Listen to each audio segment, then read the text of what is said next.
반갑습니다. 우리 하나님의 말씀을 먼저 보겠습니다.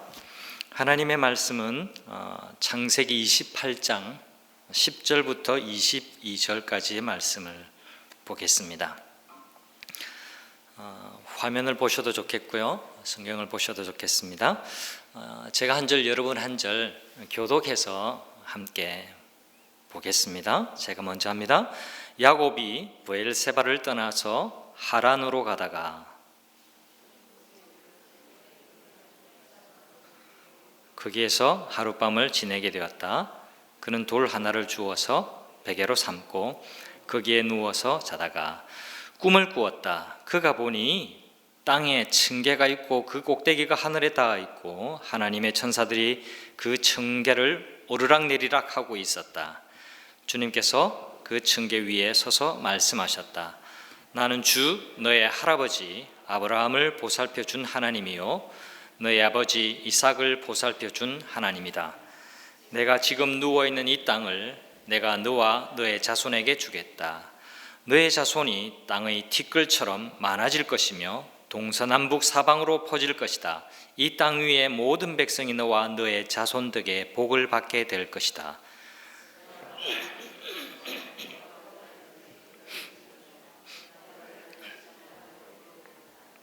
내가 너에게 약속한 것을 다 이루기까지 내가 너를 떠나지 않겠다. 야곱은 잠이 깨어서 혼자 생각하였다. 주님께서 분명히 이곳에 계시는데도 내가 미처 그것을 몰랐구나. 그는 두려워하면서 중얼거렸다. 이 얼마나 두려운 곳인가. 이곳은 다름 아닌 하나님의 집이다. 여기가 바로 하늘로 들어가는 문이다. 야곱은 다음 날 아침 일찍 일어나서 베개 삼아 벤 그 돌을 가져다가 기둥으로 세우고 그 위에 기름을 붓고 그곳 이름을 베델이라고 하였다. 그 성의 본래 이름은 루스였다. 야곱은 이렇게 서원하였다. 하나님께서 저와 함께 계시고 제가 가는 이 길에서 저를 지켜주시고 먹을 것과 입을 것을 주시고 제가 안전하게 저의 아버지 집으로 돌아가게 해주시면 주님이 저의 하나님이 되실 것이며 함께 하겠습니다. 제가 기둥으로 세운 이 돌이 하나님의 집이 될 것이며 하나님께서 저에게 주신 모든 것에서 열의 하나를 하나님께 드리겠습니다. 아멘. 네, 반갑습니다. 먼저 인사를 좀 나누고 하나님의 말씀을 좀 전하면 좋겠는데요. 마스크를 쓰고 계셔서 미소는 날리지 못하겠지만 눈빛은 좀 날릴 수 있을 것 같아요. 날카로운 눈빛 말고요. 부드러운 눈빛으로 저 뒤에 계신 분에게도 눈빛으로 한번 샬롬을 전해주시고 가까이 계신 분에게도 잠시 한번 인사를 나눌까요? 반갑습니다. 잘 오셨습니다. 환영합니다. 예수님의 이름으로 축복합니다. 네, 감사합니다. 여러분, 세계에서 가장 널리 퍼진 영어 단어가 뭘까요? OK라고 합니다. 오케이. 이거 거의 전 세계 사람들이 거의 다 알아듣는다고 합니다. 자, 그 다음 질문입니다. 그 다음으로 알려진 영어 단어가 무엇일 것 같습니까? 예? 땡큐. 땡큐도 많이 알려져 있겠죠. 그런데 얼마나 정확한지는 모르겠지만 제가 읽은 글 중에는 그 다음 많이 알려진 영어 단어가 놀랍게도 코크라고 합니다. 코크. 우리나라에는 콜라라고 하죠. 근데 외국에 나가보면 콜라 주세요 하면 잘 못 알아들어요. 콕 주세요. 콕. 원래 코카콜라를 코크라고 그렇게 이야기를 합니다. 여러분, 이 코카콜라가 얼마나 대단한 회사인지 이런 한 번쯤은 들어보셨을 겁니다. 유엔의 회원국보다 더 많은 195개국에서 이 코카콜라는 생산이 되고 있고요. 세계 음료 시장의 무려 45%를 이 코카콜라가 차지를 한다고 합니다. 원래 이 코카콜라를, 이 음료를 개발한 사람은요, 약사였다고 합니다. 펜퍼튼이라고 하는 약사였는데 이 사람이 히트를 치지를 못했어요. 그래서 팔다가 중간에 넘겼습니다. 이 펜퍼튼이라는 사람을 잊으셔도 좋습니다.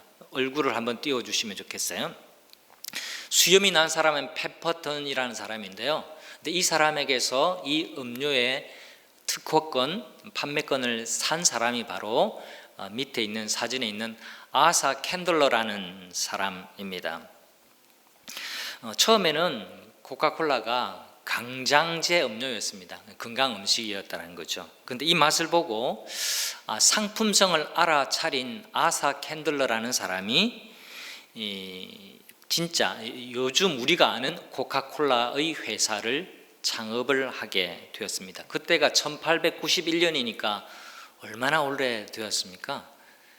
우리나라 1891년이면 우리나라에 처음 복음이 전해질 그쯤, 조선시대 고종이 다스리던 때, 갑오경장 있던 이 즈음에 이 코카콜라가 전 미국을 다 판매하는 놀라운 음료가 되어졌습니다.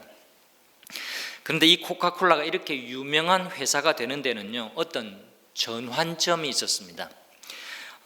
코카콜라 창업자인 아사 캔들러는요, 알코올 중독자였습니다.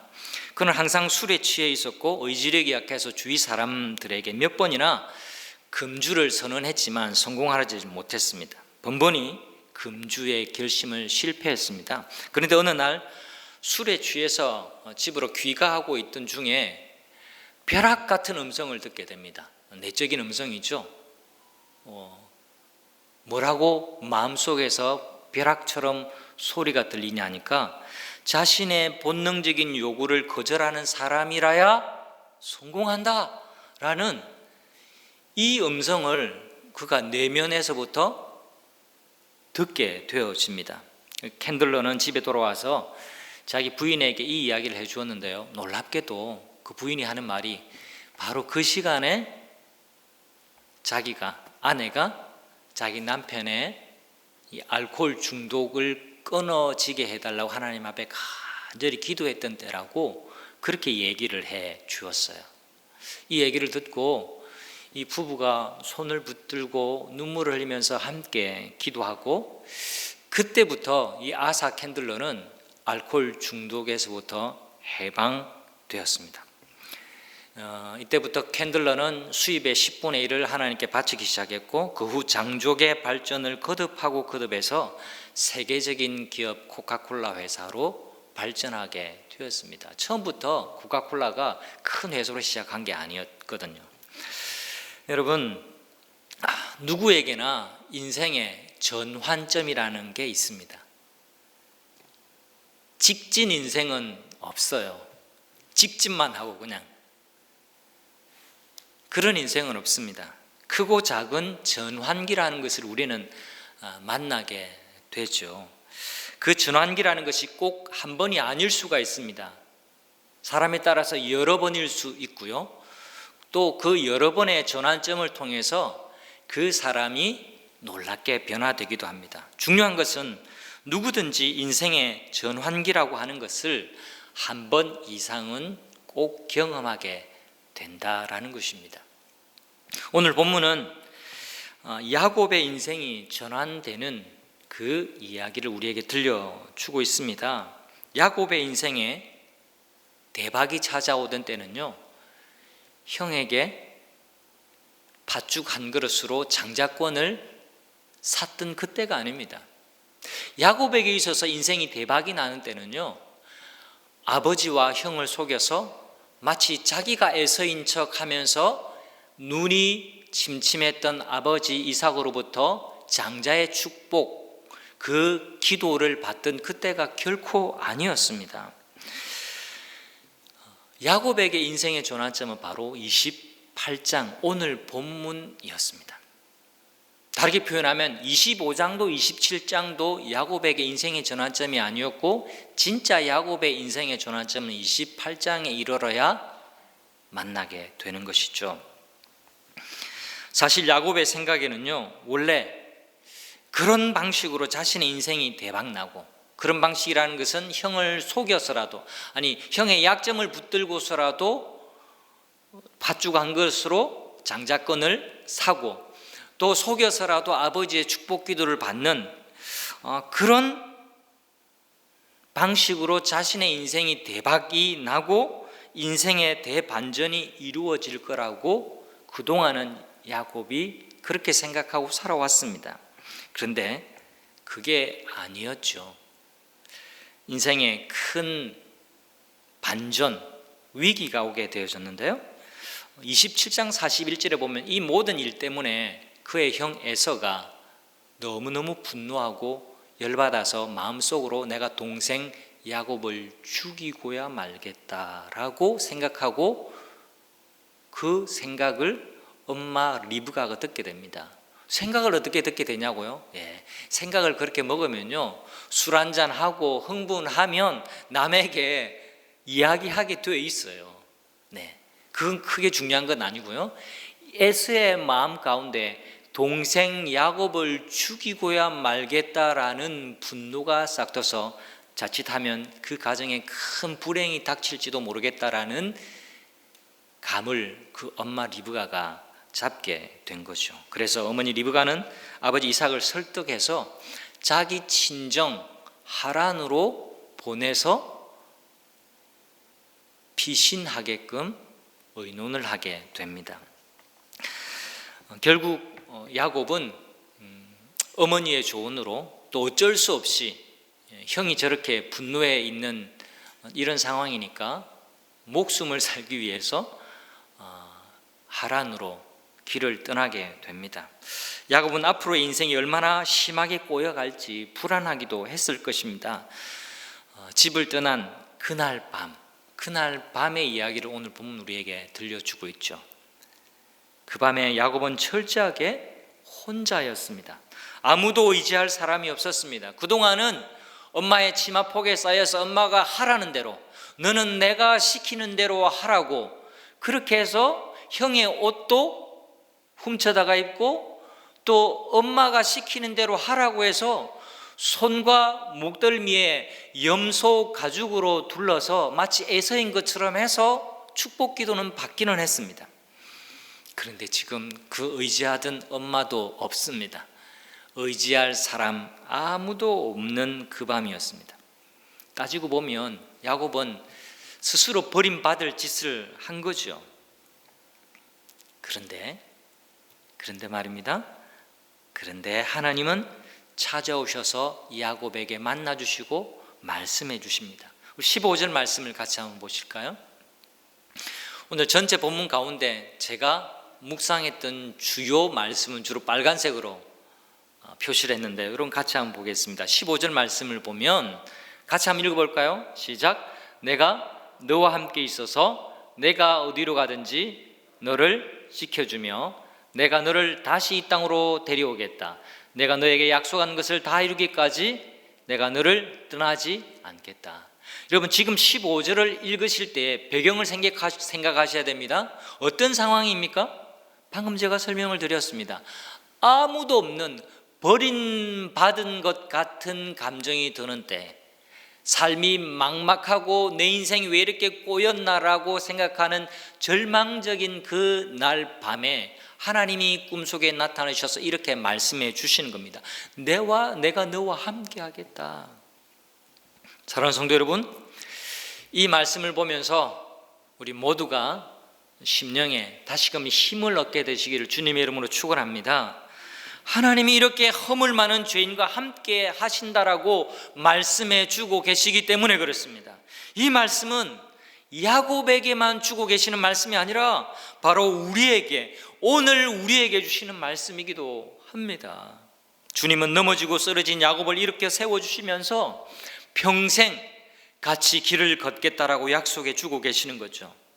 여러분, 야곱은요 다른 사람이 아니라 바로 나입니다. 한번 따라해 주시면 좋겠습니다. 내가 야곱입니다. 따라하시면서 기분이 안 좋으신가요? 내가 야곱이에요. 야곱을 잘 보시면 내 모습을 그 야곱이라는 거울을 통해서 발견할 수 있습니다. 우리도 역시 야곱처럼 비겁하기도 하고요, 연약한 모습이 있지만 주님은 우리에게 오셔서 내가 너를 결코 떠나지 않겠다, 내가 너와 함께 있겠다, 내가 너를 지켜주겠다라고 말씀해 주시는 겁니다. 첫 번째 우리가 오늘 본문을 통해서 발견할 수 있는 은혜는요, 동행의 은혜예요. 동행의 은혜.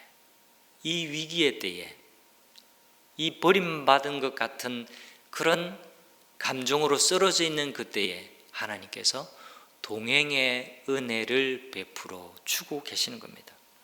주님은 죄인을 결코 버리지도 아니하시고 떠나지 아니하십니다. 이것이 복음입니다. 이것은 우리 같은 죄인에게는 복음이죠. 야곱이 꿈에서 본 사닥다리를 여러분 떠올려 보시기를 바랍니다. 오늘 본문을 문자로만 읽지 마시고 오늘 이 장면을 여러분 우리 머릿속으로 한번 떠올려 보세요. 우리가 온전해진 모습으로 그 사닥다리를 걸어서 천국에 올라갈 때까지 주님은 그 사닥다리 꼭대기 위에서 지켜만 보고 계시는 분이 아니세요. 오히려 불완전하고 연약한 우리에게 친히 오셔서 우리 손을 붙잡으시고 하나님께로 인도해 가시는 분이 우리 주 예수 그리스도이심을 믿으시기를 바랍니다. 우리가 주님께로 간 것이 아니라 주님이 우리에게로 오시는 겁니다. 그래서 아무것도 아닌 나를 하나님의 자녀로 삼아 주시는 거죠. 야곱은 가장 비참하던 날에 가장 가까이 와 계신 하나님을 만난 것입니다. 이 야곱의 하나님이 지금 우리에게도 찾아오고 계십니다. 가정의 문제로, 또 육체적인 고통 때문에, 또 삶의 이런저런 어려움으로 고난의 긴 터널을 지나고 있는 사람에게 주님은 오늘도 말씀해 주고 계시는 겁니다. 15절 다시 한번 주목해 보세요. 주님이 이렇게 말씀해 주세요. 너는 결코 혼자가 아니야. 세상 끝날까지 내가 너와 함께하마. 내가 너와 동행하마. 내가 너를 지켜주마. 내가 너와 함께 있겠다라고 말씀해 주고 계시는 겁니다. 주님께서는요, 내가 혼자라고 여겼던 그 순간에, 인생의 어려움을 당하던 그 순간마다 우리와 함께 걸으셨던 주님입니다. 야곱이 꾼 꿈의 내용은 다른 것이 아닙니다. 내가 너와 함께 한다라는 하나님의 약속을 하나님은 그 꿈 이미지를 통해서 야곱의 마음 가운데 새겨주고 계시는 겁니다. 그리고 하나님이 함께 하심을 아는 순간, 깨닫는 순간, 그곳이 야곱에게는 예배의 자리가 되는 겁니다. 16절 말씀 보실까요? 꿈을 꾸고 난 다음에 야곱이 잠을 깨었습니다. 혼자 생각을 합니다. 그 생각이 중요해. 잠에서 깬 다음 야곱의 생각이 무엇이었는지, 주님께서 분명히 이곳에 계시는데도 내가 미처 그것을 몰랐구나. 우리가 야곱의 심정이 되어서 한번 읽어볼까요? 빨간 글씨 같이 읽어보겠습니다. 주님께서 분명히 이곳에 계시는데도 내가 미처 그것을 몰랐구나. 여러분, 오늘 밤에 주무시고 내일 일어날 때 이 생각이 여러분 마음 가운데 떠오르기를 축복합니다. 뭡니까? 내가 사는 그곳, 내 잠자리, 내 방에, 우스개 표현입니다. 우리 집구석에 주님께서 분명히 이곳에 계시는데도 내가 미처 깨닫지 못했구나. 내가 이렇게 지금 쪼달리는, 내가 저렇게 압박받는, 내가 이렇게 지금 괴로운 이 순간에도, 이 공간에도 내 심령 속에 주님께서 이때까지 함께 계셨는데도 내가 미처 깨닫지 못했구나. 이런 깨달음, 영적인 각성이 우리 모두에게 있기를 간절히 축원합니다. 야곱이 깨달았습니다. 야곱은 꿈에서 하나님의 음성을 듣고 잠에서 깨어납니다. 더 이상 잠을 잘 수가 없었을 겁니다. 잠에서 깨어난 것은 야곱의 육신만이 아니었어요. 잠자던 야곱의 믿음이 깨어나는 순간입니다. 우리의 잠자던 믿음도 깨어나기를 간절히 바랍니다. 모태신앙이었던 야곱은 드디어 이 꿈을 통해서 나의 하나님을 만나게 되는 거예요.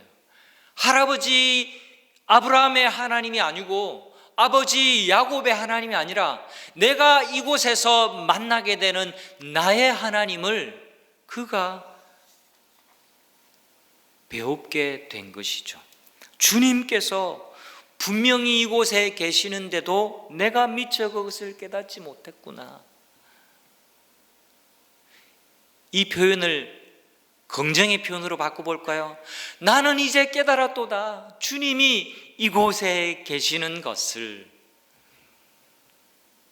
그동안 야곱은 어릴 적부터 할아버지 아브라함과 아버지 이삭이 하나님을 만난 이야기를 들으면서 성장을 했습니다. 하지만 그것은 할아버지와 아버지의 이야기일 뿐이라고 생각했어요. 하나님은 자신의 삶에 관여하시는 것 같지 않았습니다. 여러분, 우리가 길게 지금 야곱의 생애를 묵상해 가고 있는데요, 야곱이 입으로 자기 스스로 하나님이라고 말한 적이 오늘 본문 이전 역사에는 없었습니다. 그러니까 형을 속여서 팥죽으로 장자권을 따죠. 하나님과 자기 인생을 연결하지 못하니까 어떻게든 속여서라도, 아버지를 속여서라도 형이 받아가야 할 그 장자의 축복 기도를 내가 받아야지 하는 악착 같은 열망으로 그가 형의 발 뒤꿈치를 잡았습니다. 그런데 야곱이 꿈을 통해서 깨달은 것은 무엇입니까? 야곱의 세계관이 완전히 뒤집어졌습니다. 무엇입니까? 주님이 분명히 이곳에 나와 함께 계시다라는 것을 깨닫게 된 거예요. 그의 눈이 열리게 된 겁니다. 지금까지 그 인생 속에 하나님이 계시지 않았어요. 하나님은 저 멀리 계신 하나님일 뿐 내 삶과는 연결되지 않는다라고 생각하고 그는 살아왔습니다.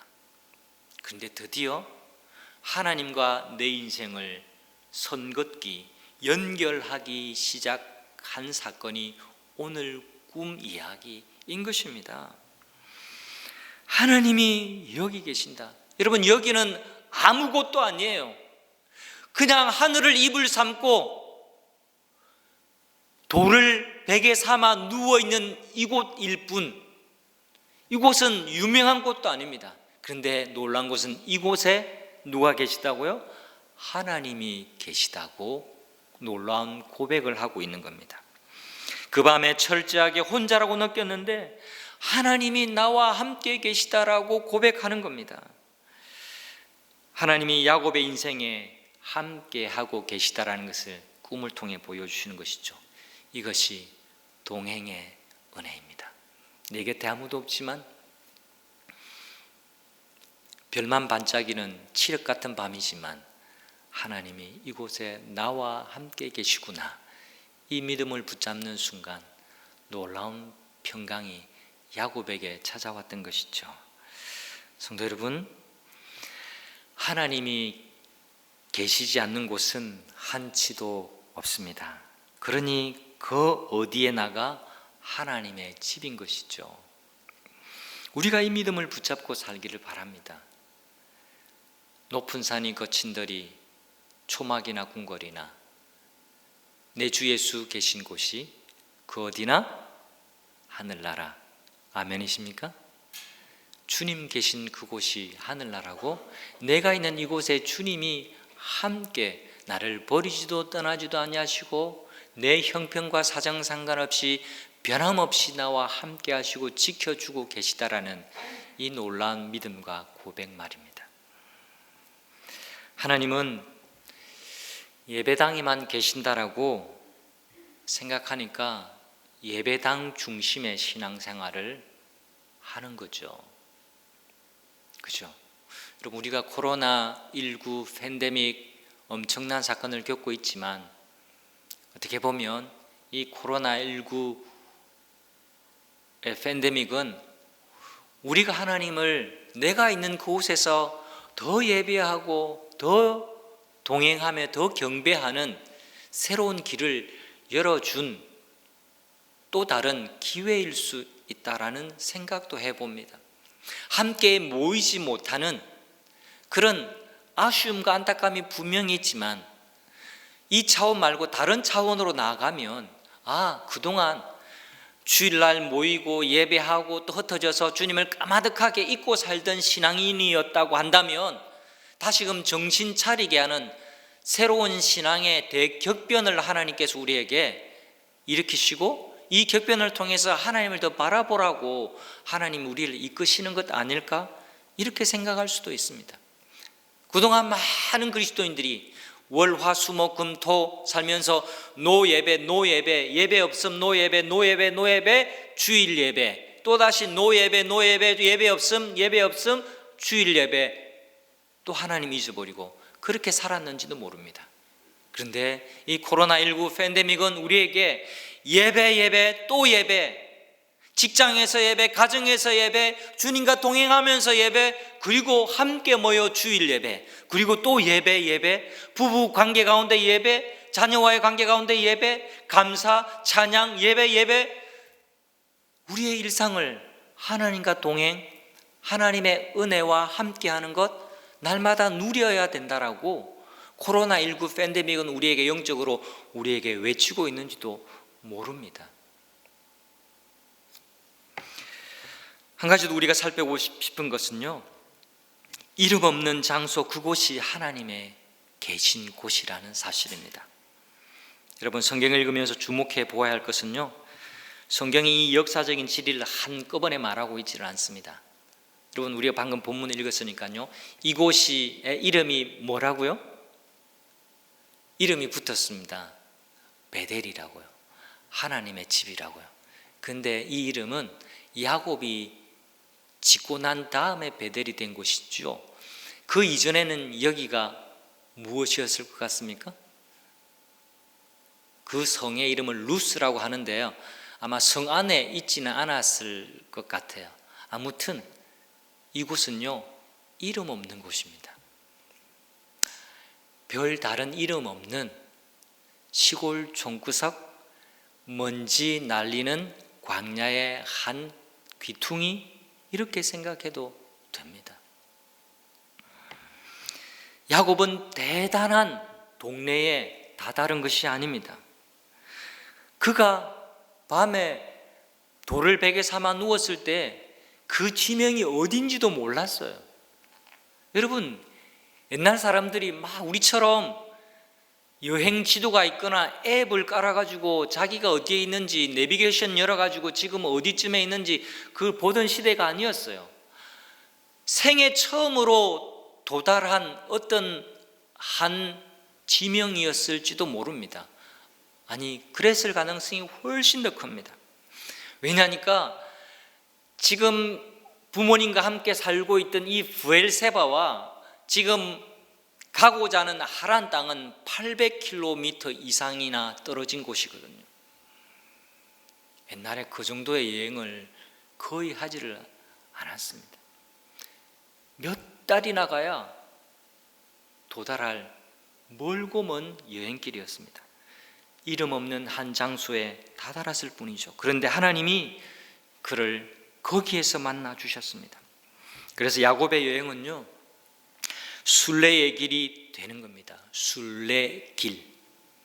하나님이 그를 만나 주셨기 때문에 그 도망자의 길이 순례길이 되는 거죠. 앞으로 어떤 일을 만나더라도 하나님은 야곱을 향해 놀라운 목적을 이루어 내실 것입니다. 아무것도 아닌 곳이 세상과 하늘을 연결하는 중심축이 되는 겁니다.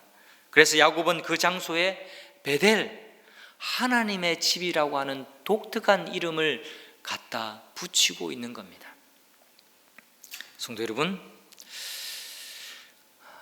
우리의 이야기로 돌아와서 생각해 보면 우리는 하루하루 이름 없는 곳에서, 평범한 곳에서 살아갑니다. 오늘 수요 기도에 오실 때 굉장히 특별한 곳에서 은혜샘물교회 예배당으로 오신 분이 혹시 계십니까?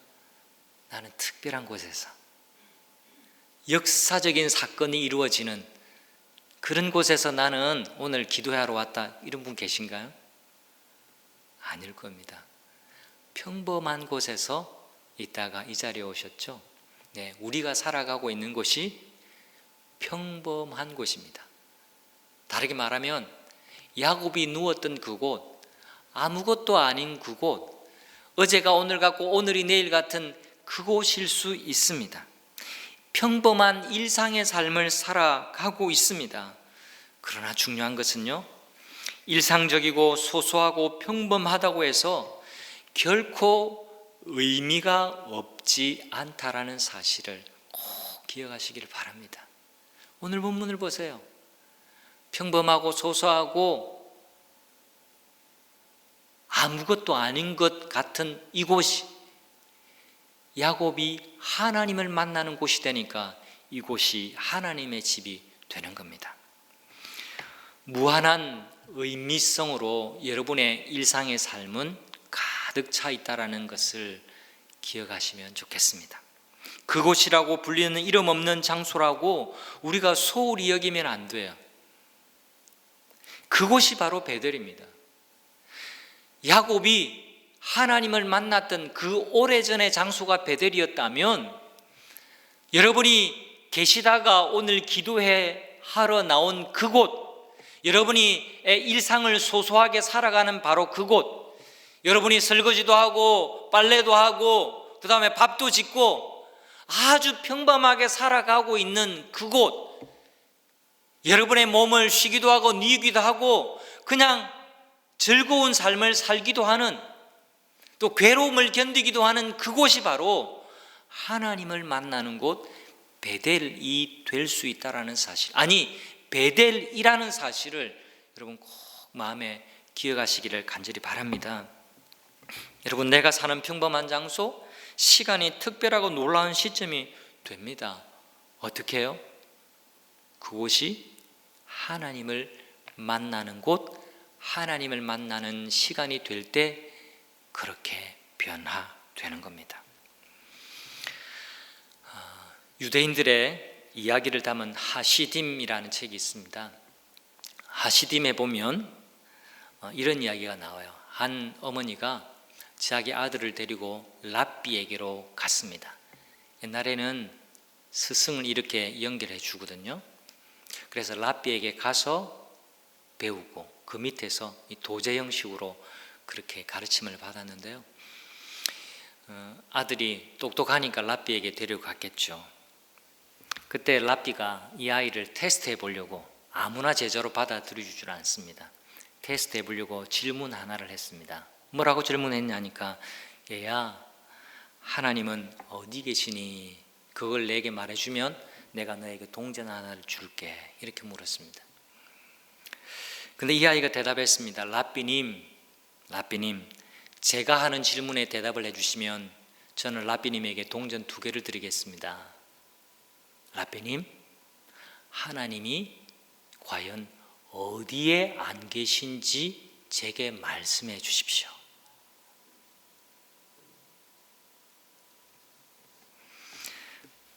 사랑하는 성도 여러분, 하나님은 어디에나 계시는 줄 믿습니다. 우리 생각보다 훨씬 가까이 계십니다. 다시 말씀드립니다. 하나님은 우리 생각보다 훨씬 가까이 계시고 어디에나 계시는 줄 믿습니다. 그곳이 베델이에요. 우리가 생활을 하고 난 뒤에 순례자라는 말을 많이 듣고 삽니다. 우리가 가는 길이 순례의 길이다, 그렇게 표현하기도 합니다. 순례라는 말은 일반적으로는 찾아가는 거죠. 성지 순례, 유적지 순례.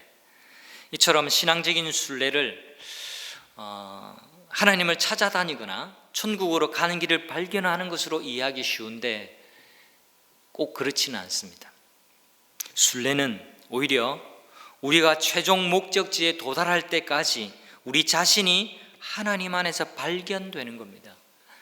순례는 장소와 시간의 문제, 특별한 순간과 특별한 장소의 문제가 아닙니다. 저기 예루살렘에 가면 예수님 기념교회 그 특별한 지명만 순례의 길, 순례의 장소가 아니라는 겁니다. 지금 있는 곳에서 내가 눈에 보지 못하는 그것을 깨닫고 보게 되는 것, 하나님의 손길을 내가 보게 되는 것, 내 삶 가운데 함께 하시는 하나님을 내가 느끼게 되는 것, 그것이 순례의 길입니다.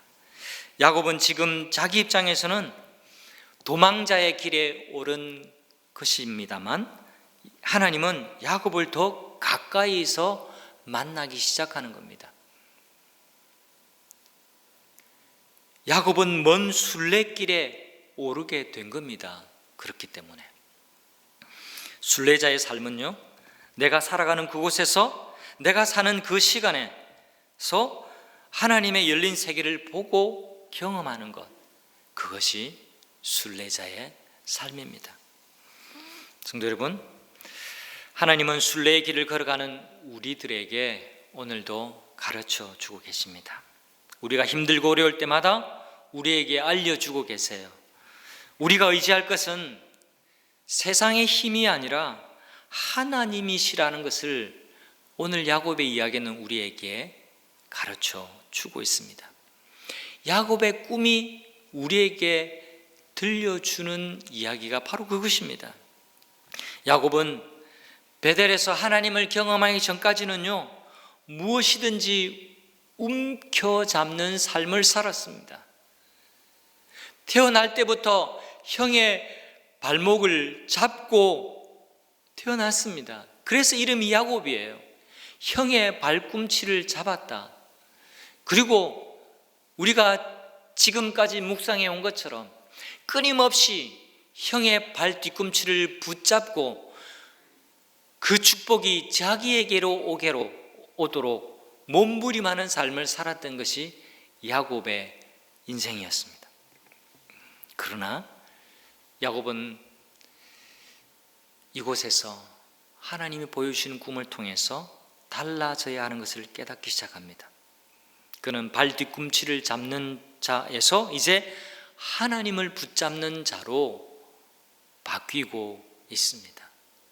성도 여러분, 나는 무엇을 붙잡으면서 살고 있는지, 나는 무엇을 붙잡는 삶이었는지 되돌아보며 내가 이제는 무엇을 붙잡아야 할지를 결단하고 또 하나님께 도움을 구하는 그런 하나님의 백성들이 되시기를 간절히 바랍니다.